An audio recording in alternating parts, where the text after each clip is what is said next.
የፊንላንድ ጫካ እንግዲህ እንደዚህ ነው። አሁን ለብቻዬ ጫካ ውስጥ እየሄድኩኝ ነው። እንደምታዩት ሙሉ ለሙሉ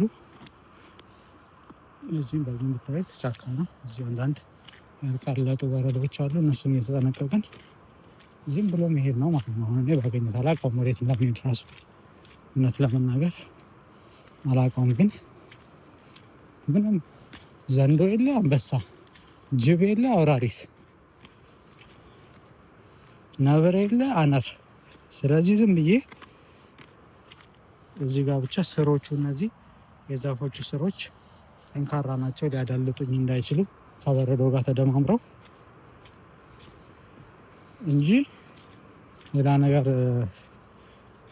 የሚበላኝ ነገር ይመጣል ተብሎ አይታሰብም። እባብ የለ ምን የለ። እዚህ አካባቢ በተለይ ያለበት ቦታ የሆነ አካባቢ ሊኖር ይችላል አለ ሲሉ የሆነ ቦታ የሰማሁት ነገር አለ። እባብ እዚህ የለም እና ጥንቸል አለ። ጥንቸል ግን አልፈራም። የሚገርማችሁ ነገር ላታምኑ ትችላላችሁ፣ ግን እኔ ጥንቸል አልፈራም። ፈለገ ትልቅ ጥንቸል ሊሆን ይችላል። ተመልሼ የመጣሁት ምኑ ጋር ነው በቃችሁ? እሺ አንድ ነገር የለም እዚህ። ይኸው ለዛ ነው አሁን የማላውቀው ጫካ ውስጥ ለብቻዬ መውጫው ቤት ጋር እንደሆነ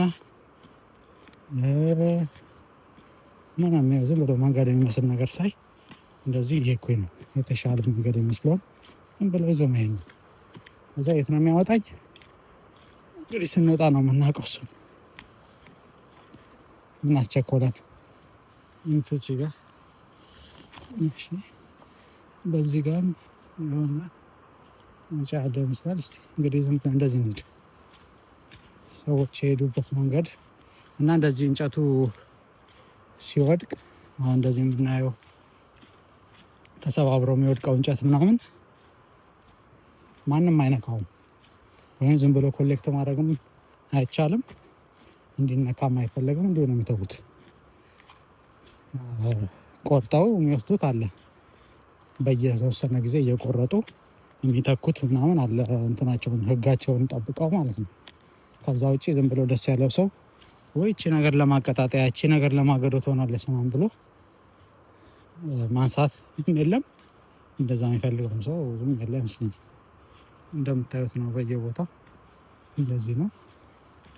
እዚህ ጋር የሆነ አይነት መንገድ ነው ማለት ነው። እዚህ ጋር እንትን አለ፣ መሻገሪያ ነገር አለ። እሺ አንዱ ጋር ያወጣኛል ነው እንግዲህ አሁን